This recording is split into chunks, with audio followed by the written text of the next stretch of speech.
everyone, all they can see is your feet. You'd have to sit up if you want to be seen.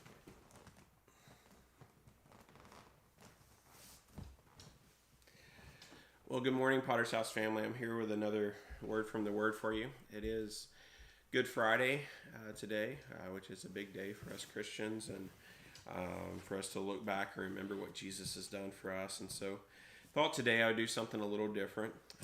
It's going to be a little bit longer today, so if you need to save it for later and come back to it, you can. But we're going to read through all of John 19 today. It says this: Then Pilate took Jesus and flogged him. The soldiers twisted together a crown of thorns and put it on his head and arrayed him in a purple robe. They came up to him saying, "Hail, King of the Jews!" and struck him with their hands. And Pilate went out again and said to them, "See, I am bringing him out to you, that you may know that I find no guilt in him." So Jesus came out wearing the crown of thorns and the purple robe. Pilate said to them, "Behold the man." When the chief priests and the officers saw him, they cried out, "Crucify him, crucify him." And Pilate said to them, "Take him yourselves and crucify him, for I find no guilt in him." And the Jews answered him, "We have a law, and according to that law he ought to die, because he has made himself the Son of God." When Pilate heard this statement, he was even more afraid. He entered his headquarters again and said to Jesus, "Where are you from?" But Jesus gave him no answer.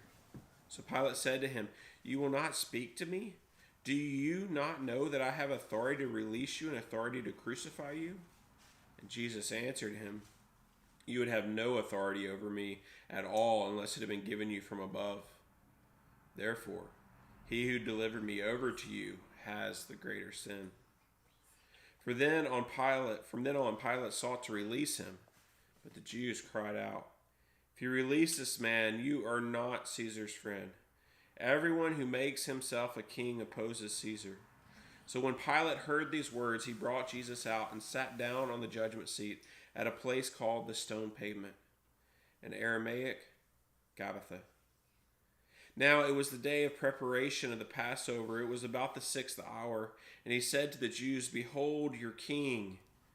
And they cried out, away with him, crucify him." Pilate said to them, "Shall I crucify your king?" The chief priests answered, "We have no king but Caesar." So he delivered him over to them to be crucified. So they took Jesus, and he went out, bearing his own cross, to the place called the Place of the Skull, which in Aramaic is called Golgotha. There they crucified him, and with him 2 others, one on either side, and Jesus between them. Pilate also wrote an inscription and put it on the cross, and it read, "Jesus of Nazareth, the King of the Jews." And many of the Jews read this inscription, for the place where Jesus was crucified was near the city, and it was written in Aramaic, in Latin, and in Greek. Hey Harper, I need you to be quiet. So the chief priests and the Jews said to Pilate, "Do not write the King of the Jews, but rather, this man said, 'I am the King of the Jews.'" But Pilate answered, "What I have written, I have written." And when the soldiers had crucified Jesus, they took his garments and divided them into 4 parts, 1 part for each soldier, also his tunic. But the tunic was seamless, woven in one piece from top to bottom. So they said to one another, "Let us not tear it, but cast lots for it to see whose it shall be." This was fulfilled in Scripture, which said, "They divided my garments among them, and for my clothing they cast lots." So the soldiers did these things. But standing by the cross of Jesus were his mother and his mother's sister, Mary the wife of Clopas, and Mary Magdalene. When Jesus saw his mother and the disciple whom he loved standing nearby, he said to his mother, "Woman, behold your son." Then he said to the disciple, "Behold your mother." And from that hour the disciple took her into his own home. And after this, Jesus, knowing all that was now finished, said to fulfill the Scripture, "I thirst." A jar full of sour wine stood there. So They put a sponge full of sour wine on a hyssop branch and held it to his mouth. And when Jesus had received the sour wine, he said, "It is finished." And he bowed his head and gave up his spirit. And since it was the day of preparation, so that the bodies would not remain on the cross on the Sabbath, for the Sabbath was a high day, the Jews asked Pilate that their legs might be broken and they might be taken away.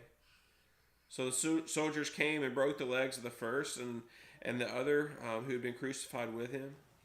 But when they came to Jesus, they saw that he was already dead. They did not break his legs. But one of the soldiers pierced his side with a spear, and at once there came out blood and water.